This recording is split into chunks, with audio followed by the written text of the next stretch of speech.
இருளில் ஏங்காதே வெளிதான்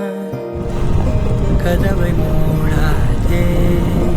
படாறு காலங்களும் மாறி மாறி வரும் இயற்கையின் விதி இதுவே அழியாத காயங்களை ஆற்றும் மாயங்களை அனுபவம்